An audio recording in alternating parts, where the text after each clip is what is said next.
Se você tem interesse de estudar engenharia aeronáutica e desenvolver uma carreira em serviços de consultoria, aviação civil, acompanhe este vídeo. Você vai conhecer o Shailon Yan, um grande engenheiro, uma pessoa muito conhecida no mercado e que vai dar a melhor aula de engenharia aeronáutica para se motivar nessa carreira, ok? Acompanhe nosso vídeo.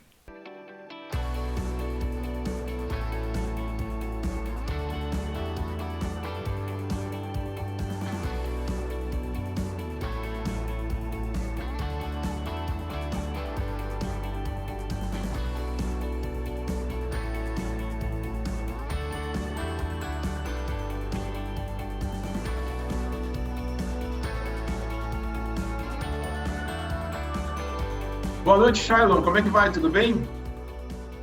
Ô, Regis, tudo em paz. Como é que estão as coisas por aí? Muito bom. Shailon, muito obrigado por ter aceito o convite para conversar com os nossos alunos e os espectadores, né, desse programa. Você é uma pessoa que eu tenho em altíssima conta no mercado de aviação. A gente praticamente começou junto, né? E eu sempre te admirei pela tua carreira executiva, pela trajetória sua profissional, né? Então, eu gostaria que você conversasse um pouco isso, para apresentar para os nossos espectadores, nossos alunos, a sua experiência, né? A sua vivência, enfim, a sua carreira toda, que eu considero, assim, poxa, muito bacana.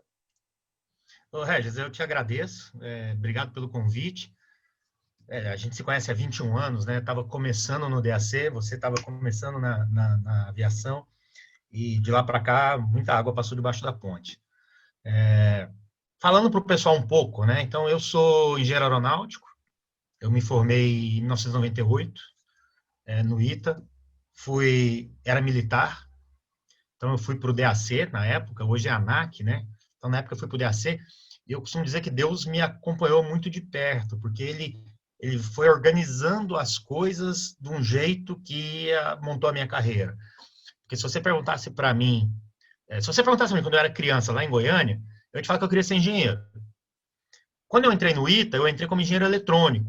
Dentro do ITA que eu mudei para engenharia aeronáutica. Lá no ITA, se perguntasse o que eu queria fazer, eu ia te falar que eu queria trabalhar com consultoria. Acabei indo trabalhar no DAC com aviação civil, que é algo que não se ensina no ITA. Então, no ITA não tinha uma palavra sobre aviação civil, e eu caí no DAC, era um mundo novo que abria para mim. Eu fiquei 5 anos no DAC, 4 anos e 6 meses, para ser exato. E, de novo, eu dei muita sorte. Eu trabalhei no setor de fiscalização e supervisão das empresas aéreas. Então, foi muito aprendizado, né? Eu trabalhava com uma pessoa maravilhosa, que era o Gageiro. Você deve lembrar Grande dele. mestre Gageiro. Um abraço para Sim, o Gageiro. me ensinou muito do que eu uso até hoje. Eu aprendi Para foi mim com ele. também. Para mim foi um mestre também. Enfim. E lá eu tive o contato, então, com as linhas aéreas, toda a burocracia e todo o... Porque, assim, as empresas aéreas, elas são o backbone, né? São a espinha dorsal da aviação e da existência da regulamentação. Então, elas são extremamente importantes e são tratadas com essa importância dentro da autoridade aeronáutica. E eu estava exatamente nesse setor na linha de frente. Eu era o segundo em comando, acabei de formar, e era o segundo em comando desse setor. Como eu te falei, Deus foi maluco, porque pegava o moleque e colocou logo de cara para trabalhar com linha aérea. E aí as coisas começaram a acontecer. Então, o primeiro A319 da TAM, na época, foi entregue na Alemanha. Eu que fui fazer a vistoria. Então, eu tinha acabado de chegar e me vi na Alemanha fazendo a inspeção do A319, que ia ser o primeiro do Brasil. E, enfim, a diretoria toda da TAM, na época, estava lá para fechar contrato. E eu estava lá, no meio lá, de fralda ainda, né? Mas eu participei do processo. Depois disso, foram mais de 300 inspeções de aeronaves só no DAC, né? E empresa aérea foi mais um outro tanto. Eu tive algumas experiências muito interessantes. Eu fui fazer a vistoria na Delta Airlines, porque a Delta queria homologar a oficina dela para fazer manutenção em aeronave brasileira. Daí eu fui para Atlanta. Meu irmão mora em Atlanta. E aí eu estava na casa dele, não sei o que, de manhã. Aí ele me chama: ô Chay, tem uma limousine aí na porta.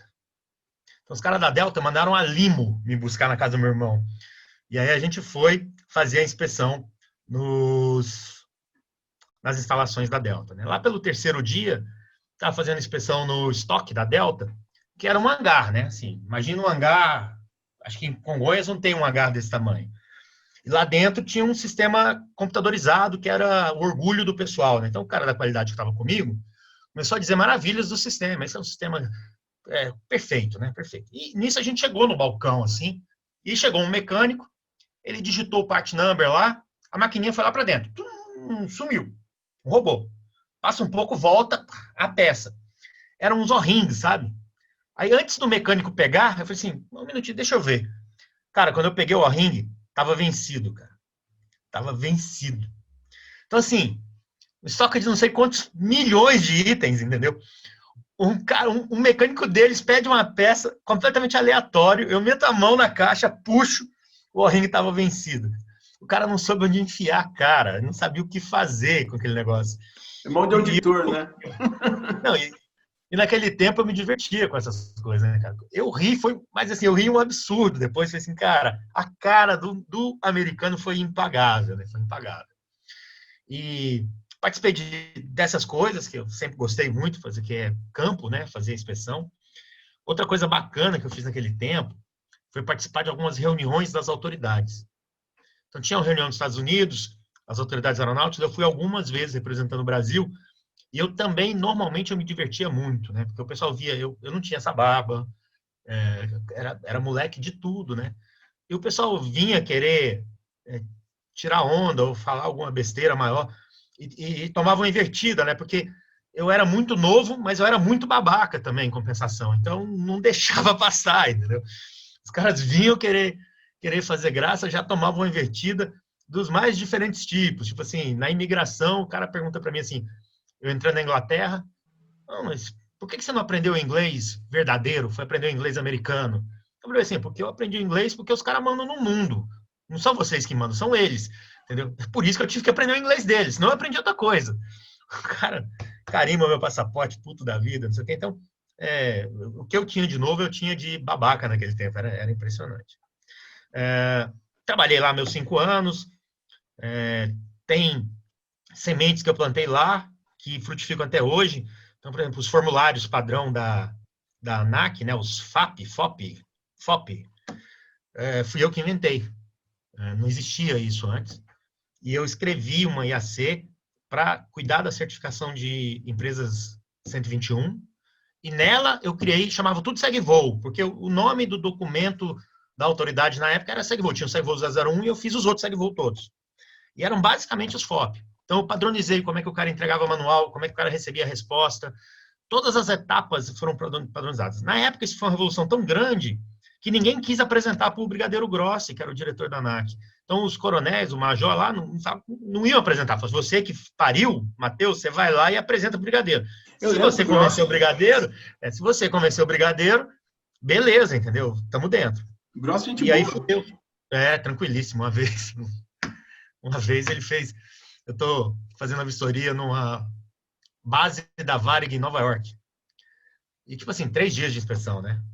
E no último dia, nada de fazer barba, né? Eu não vou fazer barba no último dia. Estou indo embora hoje, de econômica. Aí fui pro aeroporto, calça de moletom, camiseta e barba toda detonada. Eu era milico. Pô, tô chegando lá e o cara da Varig desesperado para me encontrar. O que foi? Não, porque eu ia para a sala VIP esperar lá, né? Aí, quando eu entro na sala VIP, os caras, não, liga pro fulano, que é o chefe da base. Mas nisso, quando eu entro, eu já vejo o Grosso na sala VIP. Eu falei assim, agora já ferrou, né? Não tem o que fazer. Tô de moletom, barba, foda-se. E aí liguei, não, porque o Grossi vai estar na sala VIP. Não, agora eu já sei, já tô de frente para ele aqui.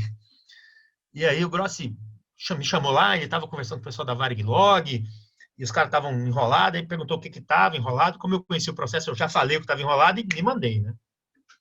Aí na outra semana, aparece uma normativa no DAC, né? Que a partir daquele dia, o inspetor em viagem deveria estar de terno, gravata, barba feita, não sei o quê.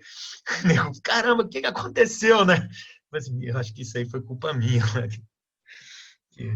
Então, aconteceram esse monte de coisa. Aí eu resolvi sair. Na verdade, eu sabia que com 5 anos eu ia embora. porque eu queria trabalhar na iniciativa privada. Então, com 4 anos e meio, eu fui atropelado. Estava indo para o DAC, ali do lado do aeroporto, ali eu fui atropelado. E no atropelamento, eu não me machuquei muito por fora, né?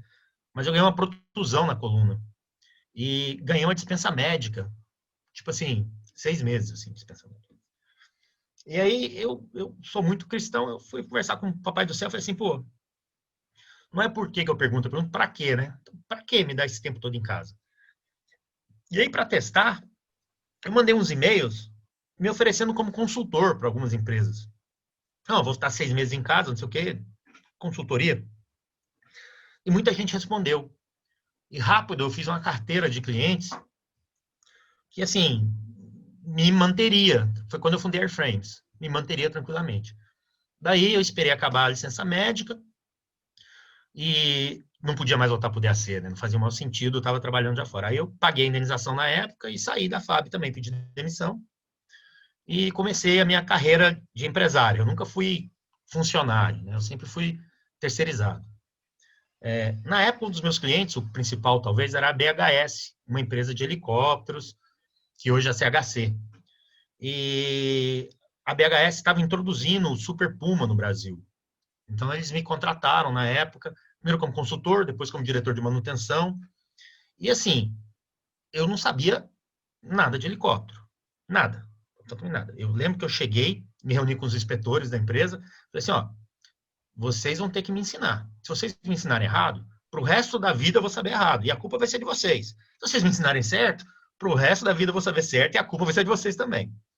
E, de novo, como eu falo, Foram eles que Deus... me ensinaram também. Quando eu fui na mesma situação que você, não sabia nada de helicóptero, e eles me ensinaram tudo sobre helicóptero. Ensinaram certo. Mas é isso, né? E aí, eu já tinha feito isso no DAC também. Quando eu cheguei para o pessoal mais antigo que estava lá e falei assim, olha, eu não sei nada. Se vocês me ensinarem do jeito certo, beleza, vamos em frente. Se vocês me ensinarem do jeito errado, vai ficar ruim para todo mundo. E eu não me arrependi de ter feito isso na BHS, porque o pessoal meio que me pegou no colo e me ensinou o que eu sei sobre helicóptero. Hoje eu aprendi com eles. Eles não se negaram a me ensinar nada. E, por outro lado, Comigo também. eu comprei um pouco a briga, né, da manutenção. Porque a manutenção, ela sempre... Naquele tempo, cara, lá no offshore, o pessoal não sabia o que era um CTM. O pessoal não tinha ideia do que era uma análise de AD, um boletim de engenharia, sabe? Eles não tinham ideia disso, não sabiam, não existia. Isso era grego. O pessoal fazia lançamento em caderneta. E eu cheguei com a minha experiência de linha aérea, porque o que eu fazia era linha aérea, eu fiscalizava a linha aérea, tinha visto linha aérea no mundo todo. Quando eu cheguei e olhei aquilo e vi a operação offshore é uma operação de linha aérea. Assim, os helicópteros vão do nascer ao pôr do sol, vão muito para helicóptero, a escala, não pode ficar parado, cada minuto no solo está perdendo dinheiro. Então, pô, isso aqui é uma linha aérea. Então vamos dar uma estrutura de linha aérea. Eu só fui contratado na CHC por causa da minha experiência de linha aérea também. Mas é isso. E aí, isso é uma linha aérea, então vamos dar uma estrutura de linha aérea. Eu fui lá e organizei o CTM, organizei um setor de engenharia, que até então as empresas tinham um engenheiro, que era o responsável técnico, esse aqui é o engenheiro da minha empresa. E aí, eu lembro uma vez que o presidente da empresa foi apresentar, esse aqui é o engenheiro da empresa. Eu falei para ele assim, olha, na sua empresa já tem 3 engenheiros. Eu tinha montado um setor de engenharia. E falei para ele que vamos fazer o setor da qualidade, vamos separar os inspetores melhor, não sei o quê. Então, eu levei essa experiência de linha aérea, né, do que eu tinha visto em linha aérea, eu levei tudo pro offshore. Criamos um turno noturno, como fazia para passar de um turno para o outro. Nada disso existia, nada disso existia. Naquele tempo era mato alto, entendeu? E a gente entrou lá e começou a cortar esse mato. Da BHS, eu passei um ano na Recomint, que é uma empresa de representação que faz revisão de mangueira também. Aí fui fazer curso de mangueira na Eaton, nos Estados Unidos. Foi um período interessante, um ano. Mas só que na Recomint eu já fui mais para ser controller, entendeu? Eu não estava lá tanto para cuidar da parte técnica, eu estava lá para ajudar a tomar as decisões administrativas. Aí a gente decidiu mudar a Recomint para São José dos Campos, que ela ficar perto da Embraer, que era o maior cliente dela. Então, essas decisões estratégicas a gente começou a tomar ali, junto com o dono da Recomint, e fomos para São José dos Campos. Eu fiquei no Rio, porque eu recebi um convite da Senior, na época. Então, a Senior era uma empresa lá do grupo do José Framovich, e eles estavam em processo, um programa de expansão bem agressivo, tinham acabado de trazer o 76C Plus, e tinha a W para trazer, e por aí vai. E aí eles me chamaram e eu fui para a Sênior também para estruturar toda a manutenção e logística. Assim, se na BHS eu demorei 4 anos para conseguir colocar tudo no lugar, na Sênior foi questão de 1 ano, ela já estava com o jeitão de empresa aérea. E aí, a gente introduziu o AW, então eu introduzi o Super Puma, o 76C Plus, o AW, tá? O MI-171 depois eu vou fazer, e o H145. Então tem 5 modelos de helicóptero, que o primeiro que entrou no Brasil, eu participei da introdução. E aí eu peguei e a empresa estava crescendo, mas trocou-se a direção, teve um problema com a direção, e pintou a possibilidade de eu ser o diretor-geral da Sênior. Tá? E aí acabou acontecendo, depois de 6 meses de transição, eu virei o diretor-geral da Sênior. Eu fiquei por 1 ano e meio como diretor-geral da Sênior. E assim, foi um período extremamente importante. Eu aprendi muito sobre o que fazer, sobre o que não fazer, decisões difíceis, que na época eu não tinha nem maturidade para tomar, que hoje provavelmente eu faria diferente. Então, tudo isso eu tinha menos de 30 anos, tá? E eu fui, no offshore, eu fui o primeiro não piloto diretor-geral de uma empresa. Tá? De um modo geral, as pessoas eram piloto, né, que assumiam essa função. Aí, depois da Sênior, eu fui para a Atlas, e aí foi onde eu introduzi o MI-171. Na Atlas já foi mais só para ficar na manutenção dos experimentos. Foi um período muito tranquilo. Foi onde deu para colher os frutos de tanto tempo ralando no offshore. E, por fim, eu abri a 20, e hoje eu faço inspeção para bancos, empresas de leasing. Muitas delas eu vi nascer quando eu era presidente da Sênior. Então, essa bagagem me ajudou a conseguir os contratos. Resumo de uma carreira de engenheiro aeronáutico. Então, você sai da faculdade, trabalha no órgão regulamentador, depois vai para uma empresa ou abre a sua empresa de consultoria e você começa a prestar serviço para esse grupo de empresas que você criou relacionamento. Eventualmente, você vai se envolver mais com uma ou com outra, mas essa é uma carreira possível, é um caminho possível, né? Então, muita gente pensa assim, não, eu vou formar em engenharia aeronáutica, eu tenho que ir para a Embraer, eu tenho que projetar avião. Ou eu faço engenharia aeronáutica e eu vou para uma linha aérea ser engenheiro de motores esquerdo de Airbus A320, que é desse nível, né? E, na verdade, não. Quer dizer, se você forma em engenharia aeronáutica e quer continuar trabalhando em engenharia aeronáutica, você tem toda a aviação civil para poder explorar. Então, você tem milhares de oficinas, milhares de pessoas que montam seus próprios aviões, que precisam de orientação e de ajuda. E você tem nichos como aeromédico, o offshore, os táxis aéreos VVIP, são os mais chiques de todos. Então, tudo isso, né, se torna oportunidade para quem estiver atento. De novo, no meu caso, foi sorte ou providência divina. Cada um enxerga como quiser. Porque eu não planejava isso. Se você olhasse os meus objetivos há 21 anos atrás, né, quando eu comecei esse negócio, nenhum deles estava continuar trabalhando com aviação por tanto tempo. Mas, enfim, eu consegui. E, pra você ter uma ideia, na minha turma, eu sou um dos únicos que, até agora, ainda está trabalhando com aviação. Pergunta que eu recebo muito, né, que eu queria até dividir com você é essa. Eu tenho 24 anos, mas eu adoro aviação. Eu quero trabalhar com avião. O que eu faço? Cara, se você for trabalhar com aviação e quer mesmo lá mexer, manter a mão na massa, você tem basicamente 3 caminhos, né? Você vai trabalhar com engenharia de manutenção, você vai trabalhar como executante de manutenção, ou você vai para a área de operações, vai ser piloto ou comissário, né? Nessa época, assim, você não tem uma idade certa para entrar. A menos que você queira entrar no ITA especificamente, que o limite são 23 anos, você pode ser engenheiro aeronáutico com 40 anos. Eu tenho um grande amigo meu, que é um cara fabuloso, que se formou em engenharia aeronáutica há 4, 5 anos. Tá já com seus 40 e poucos anos. Se formou em engenharia aeronáutica é um baita engenheiro aeronáutico. Então, ele começou como mecânico, foi inspetor, depois foi consultor independente por muitos anos, de asa fixa, né, de avião, de linha aérea, depois de helicópteros também, tem curso de mais de 20 aeronaves e fez engenharia aeronáutica. Então, ele é engenheiro aeronáutico hoje também. Então, não tem esse limite de idade, não. Tá? Se você tem vontade, se você quer fazer, existe uma maneira de fazer. Há 20 anos atrás, você tinha o ITA como opção. Hoje em dia, não. Hoje em dia, nas federais, você tem, que eu saiba, tem na USP, na Universidade Federal de Santa Catarina, em Belo Horizonte tem também. Só aí são 3 federais.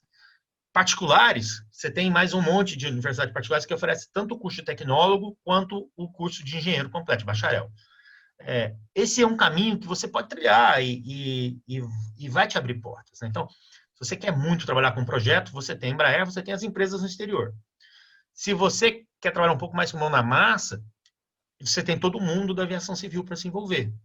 É um caminho. Outro caminho, vocês já viram aqui até no canal, né, é o caminho de se tornar um mecânico de aeronaves. Então, o mecânico de aeronaves, ele começa lá como auxiliar. Então, ele vai começar lavando a aeronave. Mas ele pode terminar sendo responsável por uma aeronave de um cara VVIP ganhando mais do que eu ganho hoje. Tranquilamente. Então, assim, esse é o range, entendeu? Não é porque o cara é mecânico de manutenção que ele tem um limite salarial. Então, tipo assim, eu ser engenheiro vai me fazer ganhar mais que um mecânico? Não. Na verdade, a maioria dos mecânicos que tem a minha experiência na aviação ganham mais do que eu hoje. Entendeu? Porque essas pessoas, se elas têm esse tempo todo de experiência e são competentes, elas já estão administrando aeronaves particulares de 60 milhões de dólares, de 120 milhões de dólares, tá? Então, você tem uma aeronave de 110, 100 milhões de dólares, vai ter lá o comandante, o copiloto, e o mecânico sendo o administrador da aeronave. Ele é o cara que cuida. A aeronave vai fazer manutenção, ele é que vai junto e acompanha. Então, ele está lidando com um ativo gigante. Esses caras, eles ganham muito mais que eu ganho hoje. Entendeu? Do que a maioria dos engenheiros ganha também. Essa é a grande verdade. Então, tem a carreira de técnico. E você tem as carreiras de operações. Você vai ser o piloto, você vai ser o comissário, que já falamos, e os caminhos são vários para chegar até lá, e também, né, vão te garantir um padrão de vida bem razoável. Bom, gente, assim, falando rápido, basicamente é isso, né? Então, hoje eu continuo na aviação, eu vivo da aviação, eu trabalho na aviação civil desde que eu me formei, eu gosto muito disso. E agora, né, com a qualidade de vida que eu tenho, depois de 20 e tantos anos, eu pude mudar para Joinville, tenho poucos e bons clientes, não preciso ficar desesperado atrás de um monte de cliente, até porque eu também não tenho grandes ambições mais.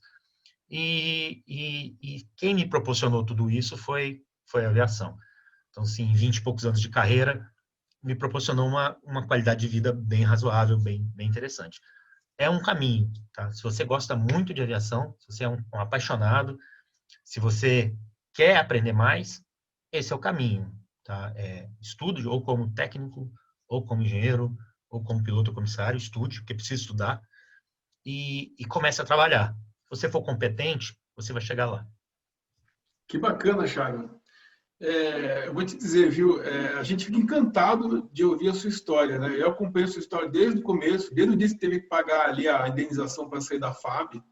Você sabia dessa história. Pois eu não lembrava dessa história do atropelamento, né? Mas depois daí para frente a gente meio que se encontrou diversas vezes, né, no mercado. E, pô, muito bacana. Se eu não tivesse uma carreira tão próxima da sua, eu acho que eu ia fazer engenharia aeronáutica só porque você acabou de contar o seu testemunho. Não, mas essa é uma coisa interessante mesmo, porque a gente foi se entrelaçando, né? Quando eu era do DAC, eu te fiscalizei, depois na consultoria trabalhei algumas vezes para você. Depois, quando foi no offshore, eu lembro que você me ligou para conversar e eu te explicar um pouco como é que era offshore, porque você estava com a proposta do offshore. Aí você foi para a empresa que eu trabalhei, né? Você foi para a CHC. Então, quer dizer, bem ou mal, as histórias vão se entrelaçando ao longo do tempo. Muito bacana. E é isso, né? E eu concordo integralmente com o que você falou sobre a providência divina, né? Assim, com certeza, se você tiver fibra e se tiver coragem, determinação e for proativo, com certeza você vai ser ajudado, né? Pela É, espiritualidade, né? Isso é uma coisa que eu concordo, compartilho. Eu acho que as pessoas elas não podem esquecer essa parte. É muito importante. e construir relacionamento, né?